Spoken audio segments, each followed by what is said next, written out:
ഞങ്ങളുടെ മോന് മാത്സിന് കുറച്ച് പിന്നിലായിരുന്നു. കാരണം കൂട്ടാനും കുറയ്ക്കാനൊക്കെ ഇത്തിരി ബുദ്ധിമുട്ടായിരുന്നു ആൾക്ക്. അപ്പോൾ ഞങ്ങൾ ഇങ്ങനെ ഒരു അബാക്കസ് ക്ലാസിനെ കുറിച്ച് ഇങ്ങനെ വീട്ടിൽ ചർച്ച ചെയ്തിരുന്നു. അപ്പോൾ പക്ഷേ ടൈമിന്റെ പ്രശ്നം കാരണം ഒരു എന്താ പറയുക ഓഫ്ലൈൻ ക്ലാസ് ഒരിക്കലും നമുക്ക് സാധിക്കില്ല.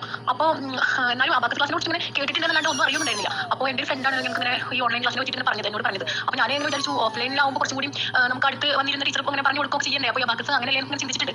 പക്ഷേ ഓൺലൈൻ ക്ലാസ്സിൽ കയറിയപ്പോഴാണ് അബാക്കസിനെ കുറിച്ചിട്ട് ശരിക്കും മനസ്സിലായത് കേട്ടോ. ആ ടീച്ചർ അത്രയും നല്ല പെർഫെക്റ്റ് ആണ്.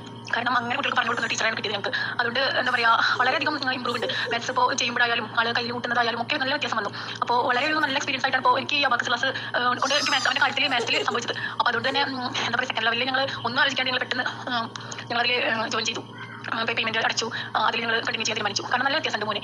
ടീച്ചർക്കാണ് അതിന്റെ കൂടുതലും നമ്മൾ അതിന് മാർക്ക് കൊടുക്കുന്നത്. ടീച്ചറുടെ സപ്പോർട്ട് ഇല്ലെങ്കിൽ ഇതൊന്നും ശരിയാവില്ലല്ലോ. ടീച്ചർ അത്രയും ക്ഷമയും പിന്നെ കുട്ടികൾക്ക് അറിയില്ലെങ്കിൽ പറഞ്ഞ് മനസ്സിലാക്കി കൊടുക്കുന്ന ടീച്ചറാണ്. എത്ര ടൈം വേണമെങ്കിലും നമുക്ക് ക്ലാസ് ടീച്ചർ എടുക്കാനും ഒക്കെ ഒരു മനസ്സിലുള്ള ടീച്ചറാണ്. അതാണ് ഈ ക്ലാസിന്റെ വിജയമായിട്ട് എനിക്ക് തോന്നുന്നത്.